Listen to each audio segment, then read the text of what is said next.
नमस्कार विद्यार्थी मित्रांनो, स्वागत आहे आपल्या यूट्यूब चॅनलवर, ज्याचं नाव BMS मराठी. तर आजच्या व्हिडिओमध्ये आपण कारक प्रकरणावर ट्रिक बघणार आहे. तर कारक प्रकरणाला आपल्या पेपरमध्ये ब्ल्यूप्रिंटनुसार 15 मार्क्सचं वेटेज दिलं आहे, ज्यामध्ये आपल्याला 5 MCQ 5 ACQ आणि 5 MCQ म्हणजे आपल्याला 5 MCQ पाहायला मिळतील असं आपलं ब्ल्यूप्रिंटमध्ये. त्यानंतर एक ACQ आणि LAQ मध्ये आपल्याला म्हणजे ए पार्टमध्ये आपल्याला 5 मार्कासाठी एक क्वेश्चन दिसू शकतो या कारकवरती. म्हणजे जवळपास 15 मार्कचं वेटेज आपल्याला कारक प्रकरणात दिलं आहे. असं 5 म्हणजे 15 मार्कचं वेटेज आपल्या कारकला आहे. तर कारकमध्ये ट्रिक पाहण्या अगोदर तुम्हाला सांगतो की कारकची ट्रिक ही आपली पूर्ण विभक्तीवर ट्रिक असणार आहे. त्यामध्ये तुम्हाला देव वन माला ही किमान एवढे 3 शब्द तरी पाठ पाहिजे. आणि आपण एक शब्दरूपाने ट्रिक म्हणून आपल्या चॅनलवरती आहे, शब्दरूपाने ट्रिक म्हणून मी ती पिन करून ठेवन, शब्दरूपाने ट्रिक. तेवढी ट्रिक तुम्हाला एकदा पाहून घ्यायची, जेणेकरून तुमचे कारक प्रकरणामधले जरी कसे जरी झाले तर तुमचे 7 मार्क जे असतील ते कुठेही जाणार नाही. 7च्या प्लस मार्क जे असतील ते कुठेही जाणार नाही. फक्त एवढे तुम्हाला देववन मला 3 शब्द पाठ करायचे. ती एकदा शब्दरूपाने ट्रिक दिली ते मी मेन्शन करीन कॉमेंटमध्ये किंवा डिस्क्रिप्शन बॉक्समध्ये, ती तुम्हाला एकदा पाहायची. जे तुमचे 7 मार्क तुम्हाला कुठेही जाणार नाही, ही गॅरंटी देऊ शकतो मी. आता चला व्हिडिओला सुरुवात करूया. आता कारकमध्ये काय की आपल्याला कारक आहेत. आता कारकमध्ये आपले कोण असते? कर्ता, कर्म, करण, संप्रदान, अपादान आणि अधिकरण. हे आपले किती? 6 कारक असते आपल्याला. कर्ता, कर्म, करण, संप्रदान, अपादान आणि अधिकरण हे 6 कारक असते.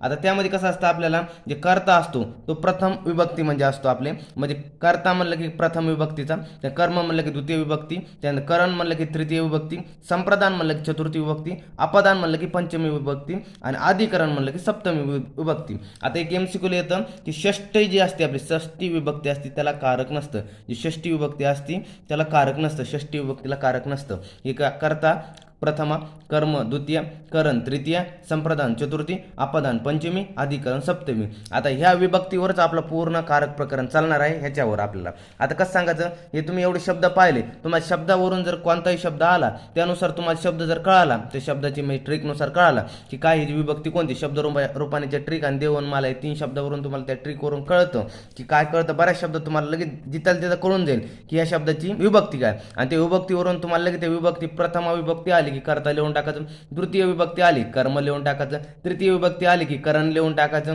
चतुर्थी विभक्ती आली की संप्रदान लिहून टाकायचं, पंचमी विभक्ती आली की अपादान लिहून टाकायचं, सप्तमी विभक्ती आली की अधिकरण लिहून टाकायचं. आता उदाहरणार्थ समजूया.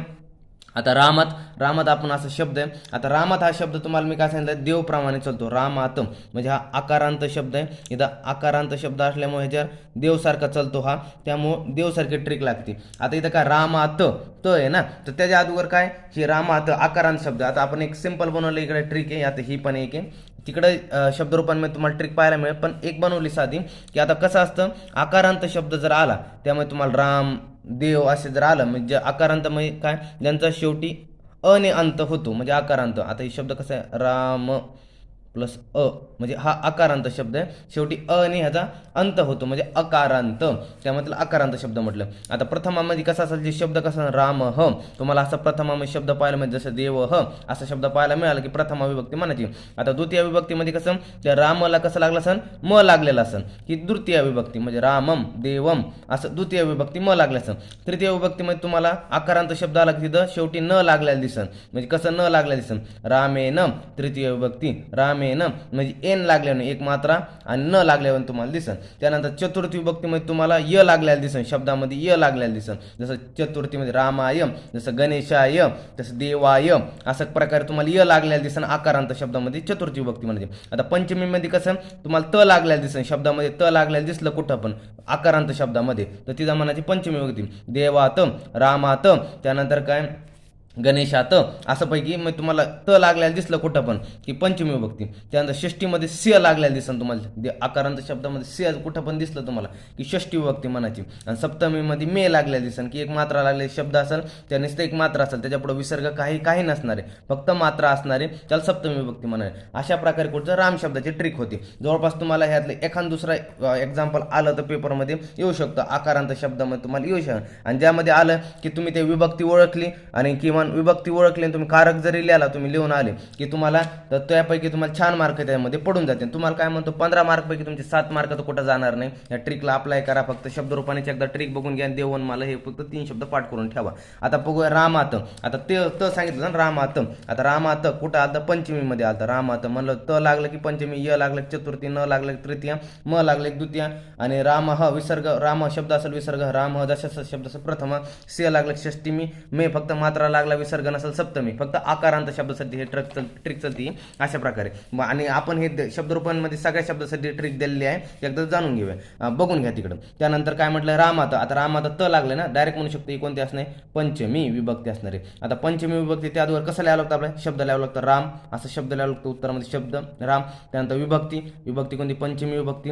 आणि वचन. आता वचन जमलं तर काही जणांना जमतं, काही जणांना नाही जमत. तर वचन लिहू शकता तुम्ही. एक वचन जमलं ठीक आहे, तुम्हाला मार्क असतील.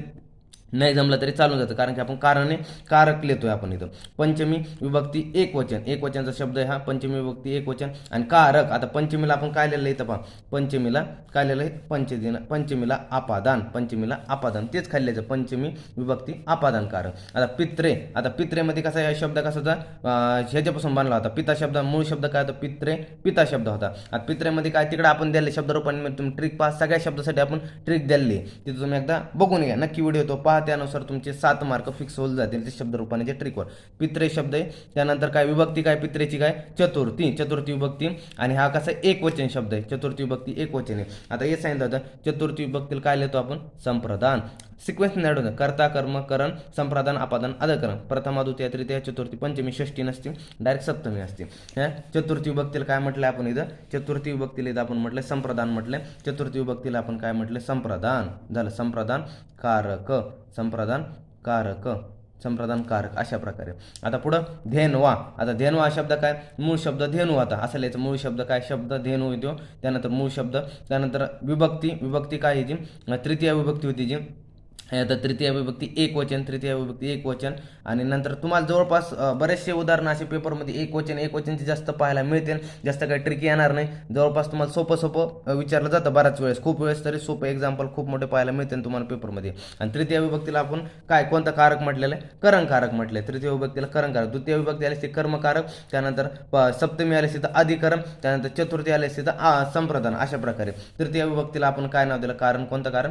करणकारक. तृतीयाला कोण दिलं? करणकारक. अशा प्रकारे आपली कारकची ट्रिक होती. तुम्हाला फक्त विभक्ती ओळखायची आणि विभक्तीसाठी तुम्हाला शब्दरूपाने एकदा ट्रिक जाणून घ्यायची. तुम्हाला 15 मार्कपैकी तुमचे 7 मार्क तर कुठं जाणार नाही. फक्त एकदा ट्रिक बघून घ्या आणि देऊन मला हे शब्द पाठ करून ठेवा. आणि ट्रिकमध्ये आपण जवळपास सगळे शब्द कव्हर केले आणि ट्रिक एकदा एका पेजवर लिहून घ्या आणि तुम्ही छानपैकी त्याचा अभ्यास करा. पेपरच्या अगोदर तुमचे छानपैकी कारक प्रकरणावर मार्क येऊन जातील. धन्यवाद.